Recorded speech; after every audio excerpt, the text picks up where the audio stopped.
ഈശോ ഇങ്ങനെ കൈകളിൽ കൊണ്ട് നടക്കുന്ന പോലെ ശരിക്കും ഉണ്ട്, അങ്ങനെ അനുഭവം ഉണ്ട്.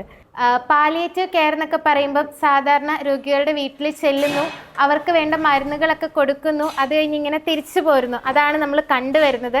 പക്ഷെ സിസ്റ്റർ അതിനപ്പുറമുള്ളൊരു ശുശ്രൂഷയാണ് ചെയ്യുന്നത്. സിസ്റ്റർ അവിടെ ചെന്ന് രോഗികളുടെ വീട്ടിൽ ആവശ്യമുള്ള എല്ലാ കാര്യങ്ങളും ചെയ്തു കൊടുക്കുന്നു. അവരുടെ വീട് അടിച്ചു വാരി വൃത്തിയാക്കി, അവരുടെ നഖമൊക്കെ വെട്ടി, അവർക്ക് വേണ്ട എല്ലാ കാര്യങ്ങളും ഏറ്റവും കാര്യങ്ങൾ സിസ്റ്റർ ചെയ്തു കൊടുക്കുകയാണ് ചെയ്യുന്നത്. അപ്പം അത്രയും രോഗികളെയൊക്കെ അത്രമാത്രം സ്നേഹിക്കുന്ന, രോഗികളിലൊക്കെ ഈശോയെ അത്രമാത്രം കാണുന്ന ഒരു സിസ്റ്ററാണ് നമ്മുടെ കൂടെ ഉള്ളത്. സിസ്റ്ററെ, അപ്പോൾ നിങ്ങൾക്ക് എങ്ങനെയാണ് ഇത്രമാത്രം ഈ പാലിയേറ്റീവ് കെയറിൻ്റെ ശുശ്രൂഷകളൊക്കെ ഇത്രത്തോളം ചെയ്യാനായിട്ട് സാധിക്കുന്നത്? ഒന്നാമത്തെ കാര്യം ഈശോയോടുള്ള സ്നേഹത്തെ പ്രതിയാണ്. പിന്നെ അവർക്ക് അതും കൂടി ആവശ്യമാണ്. ഇപ്പോൾ സാധാരണ നമ്മുടെ ഇപ്പോൾ ഗവൺമെൻറ് പാലിയേറ്റീവ് പോകുന്നുണ്ട്, സൗരി പറഞ്ഞതുപോലെ ചെല്ലുന്നു, അത്യാവശ്യം മരുന്ന് കൊടുക്കുന്നു, അല്ലെങ്കിൽ ആ ടൈം അവർക്ക് ടൈം ഓറിയൻറ്റഡാണ്. ഇത്ര വീട്ടിൽ ഇത്ര സമയത്തിനുള്ളിൽ കയറി പോരുക എന്നുള്ളൂ. നമ്മളെ സംബന്ധിച്ചിടത്തോളം ടൈം ഓറിയൻറ്റഡ് അല്ല എന്നല്ല, ടൈമിനേക്കാൾ കൂടുതൽ ഫോക്കസ് ചെയ്യുന്നത് നമ്മൾ ആ വ്യക്തികളെയാണ്, കിടക്കുന്ന രോഗിയുടെ അവസ്ഥയാണ്. അത് ഫോക്കസ് ചെയ്യുന്നത് കൊണ്ടാണ് നമുക്ക് ഇതെല്ലാം ചെയ്യാൻ പറ്റുന്നത്. കാരണം അവർക്കതെല്ലാം ആവശ്യമാണ്. ഭക്ഷണം കഴിക്കാതെ നമ്മൾ കുറേ മരുന്ന് കൊടുത്തിട്ട് പോന്നിട്ട് കാര്യമില്ല. അതുപോലെ തന്നെ അവരൊന്ന് കേൾക്കാതെ പോന്നിട്ട് കാര്യമില്ല. ചിലപ്പോൾ നമ്മളൊന്ന് അവരുടെ കയ്യിലൊന്ന് തട്ടിയിട്ട് സാരമില്ല സുഖമാക്കും, ഈശോയല്ലേ ഉള്ളേ എന്നൊക്കെ ഒന്ന് പറഞ്ഞൊരു ബലം കൊടുക്കുമ്പം പിറ്റേ പ്രാവശ്യം ചെല്ലുമ്പോൾ അവർ കൂടുതൽ എനർജറ്റിക് ആയിട്ട് നിൽക്കുന്നത്. നമ്മൾ കൊടുത്തിട്ട് പോകുന്നൊരു പാരസെറ്റമോൾ ആണെങ്കിൽ ആ പാരസെറ്റമോളിനേക്കാൾ കൂടുതൽ ഫലം കാണിക്കുന്നതായിട്ട് കാണാൻ പറ്റുന്നു. അതെനിക്ക് തോന്നുന്നു ഞാനിട്ടിരിക്കുന്ന ഈ ഹാബിറ്റിൻ്റെ ഒരു ക്രെഡിബിലിറ്റിയാണത്. കാരണം സാധാരണ ഒരു ലേഡിയായിട്ടാണ് ഞാൻ ചെല്ലുന്നതെങ്കിൽ ഒരു പക്ഷേ എനിക്ക് ഇത്രയും അക്സെപ്റ്റൻസ് ഉണ്ടാവില്ല. അതേസമയം ഒരു സിസ്റ്റർ കയറി ചെല്ലുന്നത് കൊണ്ടാണ് നമുക്കിപ്പം എല്ലാവരും പറയുന്നതാണ്, അടുക്കള തൊട്ട് എവിടെ വേണേലും നമുക്ക് കയറി ചെല്ലാം, ആരെ വേണേലും നമുക്ക് ശുശ്രൂഷിക്കാം. അത് സന്യാസം എനിക്ക് തരുന്ന ഒരു ബെനിഫിറ്റാണെന്ന് ഞാൻ മനസ്സിലാക്കുന്നു. കാരണം എനിക്ക് അതുകൊണ്ട് അത്രയും സ്വാതന്ത്ര്യത്തോടെ എനിക്ക് എല്ലാവരുടെ അടുത്ത് ഇടപഴകാനും അവരുടെ അടുത്ത് പ്രവർത്തിക്കാനും സാധിക്കും. ഒരാളെ കാണുമ്പോൾ നമുക്കറിയാമല്ലോ അവർക്ക് എന്തൊക്കെ ആവശ്യമാണ്. അപ്പം എൻ്റെ വീട്ടിലാണെങ്കിൽ ഞാൻ എന്തൊക്കെ ചെയ്യും, ആ ഒരു ഫീലിൽ നിന്ന് ഈശോയ്ക്ക് വേണ്ടി അതെല്ലാം ചെയ്യാം. അപ്പം നമ്മൾ വീട്ടിൽ ചെല്ലുമ്പോൾ വൃത്തികേടായിട്ട് കിടക്കുന്നെങ്കിൽ വീട് വൃത്തിയാക്കും, പാത്രങ്ങളെല്ലാം തേച്ച് കഴുകും, അത്യാവശ്യം അവരെ കുളിപ്പിച്ച് അവരെയും വൃത്തിയാക്കും. അവരുടെ വീടും പരിസരവും ഒക്കെ വൃത്തിയാക്കി കൊടുക്കേണ്ട കേസുകളാണെങ്കിൽ, ആവശ്യമാണെങ്കിൽ വീട്ടിലുണ്ടെങ്കിൽ അവരെയും കൂടെ കൂട്ടും. അവരുടെ ഇപ്പം നോക്കാത്ത കേസുകളൊക്കെ ആണെങ്കിൽ നമ്മൾ 1-2 തവണ ചെന്ന് കഴിഞ്ഞ് കഴിയുമ്പം പേരൻസിനെ കൂടുതൽ ശ്രദ്ധിക്കുന്നതായിട്ട് നമുക്ക് മനസ്സിലാകും. അപ്പം നമ്മളോട് അവരിങ്ങോട്ട് എന്നൊക്കെ ചെയ്യേണ്ട സിസ്റ്റർ എന്ന് ചോദിച്ച് ബാക്കി കൊടുക്കുന്നതായിട്ട് കണ്ടിട്ടുണ്ട്. കൂടുതൽ മാതാപിതാക്കളും മക്കളും തമ്മിലുള്ള റിലേഷൻ വർദ്ധിക്കുന്നതും ഞാൻ കണ്ടിട്ടുണ്ട്. പിന്നെ ഞങ്ങളിങ്ങനെ പോരുമ്പം ചെയ്യുന്നത് ഞാനാണെങ്കിലും പ്രാർത്ഥനയുടെ സപ്പോർട്ട് തരുന്നത് നമ്മുടെ മഠത്തിലിരിക്കുന്ന സിസ്റ്റേഴ്സാണ്. അവരൊത്തിരി, ഞങ്ങൾക്ക് ഇവിടെ ആരാധനയുണ്ട്. രാവിലെ 8 മണിക്ക് കുർബാന കഴിയുമ്പോൾ ആരാധനയ്ക്ക് വെക്കും, പിന്നെ വൈകുന്നേരം 4 മണി വരെ. അപ്പം നമ്മുടെ പ്രവർത്തന സമയം മുഴുവൻ നമുക്ക് വേണ്ടി അവിടെ ഇരുന്ന് ആരാധിക്കുന്ന അമ്മമാരുണ്ട്, പ്രായമായ അമ്മമാരുണ്ട്, അല്ലാത്ത സിസ്റ്റേഴ്സുണ്ട്. പിന്നെ കുർബാനയ്ക്കൊക്കെ നിയോഗം വെച്ച് പ്രാർത്ഥിക്കും. പിന്നെ പോയിട്ട് വരുമ്പോൾ വൈകുന്നേരം ഇവരുടെ നമ്മൾ പോയ വീടുകളിലെ ഷെയർ ചെയ്യേണ്ട കാര്യങ്ങൾ, പ്രാർത്ഥനാ സഹായം ആവശ്യമുള്ള കാര്യങ്ങൾ നമ്മൾ ഷെയർ ചെയ്യും. അപ്പോൾ ഇവർക്ക് വേണ്ടി പ്രാർത്ഥിക്കും. അതിൻ്റെ ഒരു ബെനിഫിറ്റാണ് നമ്മൾ പോകുന്നത്. ചെയ്യുന്ന എൻ്റെ മഹത്വം ഒന്നുമല്ല, ചെയ്യുന്നത് നമ്മളാണെങ്കിലും പിന്നിലെ പ്രയറിൻ്റെ സപ്പോർട്ട് വളരെ ഇതാണ്. ഒരു സ്പിരിച്വൽ ഒരു അറ്റ്മോസ്ഫിയർ നമുക്ക് കിട്ടുന്നത് കൊണ്ടാണ് നമ്മളിങ്ങനെ കുഴപ്പമില്ലാതെ ദൈവം കൊണ്ടുപോകുന്നത്. 1.5 വർഷത്തോളമായി തമ്പുരാൻ വലിയ കുഴപ്പമില്ലാതെ, ഒരു കുഴപ്പം ഇന്നുവരെ വരുത്താതെ കൊണ്ടുപോയിട്ടുണ്ട്. സിസ്റ്ററെ, ഇങ്ങനെ ഒത്തിരി രോഗികൾ ഇപ്പോൾ സിസ്റ്റർ 1.5 വർഷത്തിനിടയിൽ കണ്ടുമുട്ടിയിട്ടുണ്ടല്ലോ. അതിൻ്റെ അകത്ത് സിസ്റ്ററെ ഏറ്റവും കൂടുതൽ ഇങ്ങനെ സ്പർശിച്ച, അല്ലെങ്കിൽ വീണ്ടും വീണ്ടും സിസ്റ്റർ മനസ്സിൽ തങ്ങി നിൽക്കുന്ന അങ്ങനെ എന്തെങ്കിലും ഒരു സംഭവം ഉണ്ടോ? ആരുമില്ലാതെ കിടക്കുന്നവരാണ് നമ്മൾ പോകുന്ന എല്ലാം തന്നെ.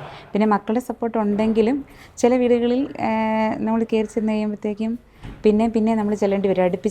അടുപ്പിച്ചടുപ്പിച്ച ദിവസങ്ങളിൽ നമ്മൾ തന്നെ ചെന്ന് എല്ലാം ചെയ്യേണ്ടതായിട്ട് വരും. അങ്ങനെയുള്ളവരുടെ നമ്മൾ മനസ്സിൽ നിന്ന് പറഞ്ഞു പോകത്തില്ല. അവരുടെ അവസ്ഥ, അവരുടെ നിസ്സഹായാവസ്ഥ നമ്മളെ മനസ്സിനെ വല്ലാതെ വിഷമിപ്പിക്കും. അപ്പം നമ്മളത് തന്നെ നമ്മുടെ ഉറക്കം പോലും ഇല്ലാണ്ടാക്കും. കാരണം ഇവരിത്രയും വേദന അനുഭവിച്ചെടുക്കുമ്പോൾ നമ്മളിങ്ങനെ സുഖമായിട്ടിരിക്കുന്നല്ലോ, അങ്ങനെ അവരുടെ ആ വേദന നമുക്ക് ഫീൽ ചെയ്യും. 126 രോഗികൾ ഇതോടൊപ്പം ഈശോയുടെ സന്നിധിയിലേക്ക് പോയിട്ടുണ്ട് നമ്മൾ ഇങ്ങനെ ശുശ്രൂഷിച്ചിട്ട്. എല്ലാവരും തന്നെ നമ്മുടെ മനസ്സിൽ പച്ചയിടാതെ കിടക്കുന്ന അനുഭവങ്ങൾ തന്നിട്ടുള്ളവരാണ്. കാരണം അത്രയും നീഡഡ് ആയിട്ടുള്ള ആൾക്കാരാണ്. ഹോസ്പിറ്റലിൻ്റെ അറ്റ്മോസ്ഫിയർ എനിക്കിതൊന്നും മനസ്സിലാവില്ലായിരുന്നു. കാരണം നമ്മുടെ അടുത്ത് വരുന്നവർ സെക്യൂറായ അവസ്ഥയിലാണ്. അവർക്ക് അവർ പൈസ കൊടുക്കുന്നു, പേയ്മെൻറ്റ് അനുസരിച്ച് നമ്മൾ മെഡിസിൻ കൊടുത്ത് ഡോക്ടറിൻ്റെ ഓർഡർ അനുസരിച്ച് നമ്മൾ ചെയ്തു വിടുന്നു. ഈ ഒരു ശുശ്രൂഷ തുടങ്ങിയപ്പോഴാണ് ഇവരുടെയൊക്കെ വീടുകളുടെ അവസ്ഥ ഇതാണെന്നും മനസ്സിലാക്കാൻ പറ്റിയത്. നമ്മൾ ചെല്ലുന്നതുകൊണ്ട് ഈ രോഗികൾക്ക് മാത്രമല്ല അവരുടെ വീട്ടിലുള്ള മറ്റുള്ള വ്യക്തികൾ, ഇപ്പോൾ ബന്ധങ്ങൾക്കിടയിൽ അകൽച്ചയാണെങ്കിൽ പോലും തമ്പുരാൻ ശരിയാക്കുന്നത് കണ്ടിട്ടുണ്ട്. അത് നമ്മളല്ല ശരിക്കും പ്രവർത്തിക്കുന്നത്, അത് ഈശോ പ്രവർത്തിക്കുന്നതായിട്ട് ഫീൽ ചെയ്യുന്നുണ്ട്. അതെ. അപ്പം ഈ 126 രോഗികളെ ഇങ്ങനെ മരണത്തിന് വേണ്ടിയിട്ട് ഒരുക്കാനൊക്കെ നിങ്ങൾക്ക് സാധിച്ചോ? അതെ, അതിലൊത്തിരി സന്തോഷമുണ്ടോ? ഉണ്ട്. അതിനകത്ത് ഒരു രോഗികളും മാത്രമേ അതായത് അന്ത്യോദാശ സ്വീകരിക്കാതെ, അന്ത്യോദാശ എന്നല്ല, രോഗിലേപനം സ്വീകരിക്കാതെ അത് റിജക്റ്റ് ചെയ്തിട്ടുള്ളൂ. ബാക്കി മാക്സിമം നമ്മൾ ബാക്കി എല്ലാവർക്കും, അത് നമ്മുടെ ക്രിസ്ത്യാനിസ് മാത്രമല്ല മറ്റ് മതസ്ഥരും ഉണ്ട്, അവർക്ക് അവരുടേതായ രീതിയിലുള്ള ഇതെല്ലാം ഒരുക്കി നന്നായിട്ട് ഒന്ന് ഒരുക്കി വിടാനായിട്ട് തമ്പുരാൻ ഇന്ന് വരെ സഹായിച്ചു. നാളെ അങ്ങനെ നമ്മൾ ചെന്ന് പറയുമ്പോൾ അത് അംഗീകരിക്കാൻ അവർക്ക് മനസ്സുണ്ടാകുന്നു. എത്ര ഇതാണെങ്കിലും അവരുടെ നിസ്സഹായാവസ്ഥ നമ്മൾ എന്ത് പറഞ്ഞാലും അവർ കേൾക്കുന്ന ഒരു ഫീല്, കാരണം നമ്മളെ കാത്തിരിക്കുന്നൊരു അനുഭവം ഈശോ ഇത്രയും നാൾ നമുക്ക് അനുഭവിക്കാൻ പറ്റിയിട്ടുണ്ട്. നമ്മൾ ഒരു ദിവസം ഇത് ചെല്ലാൻ പോകാൻ പറ്റിയില്ലെങ്കിൽ അതിപ്പം വെള്ളി വരെ നമുക്കുള്ളൂ. ഇപ്പോൾ ശനിയും ഞായറും ഇവർക്ക് എന്തെങ്കിലും എമർജൻസി എന്നൊക്കെ പറഞ്ഞ് ഞാൻ ചോദിച്ചിട്ട് പിന്നെയും പോകാറുണ്ട്. കാരണം ഇവരുടെ അവസ്ഥ എന്താണെന്ന് നമുക്കറിയാവുന്നതുകൊണ്ട്.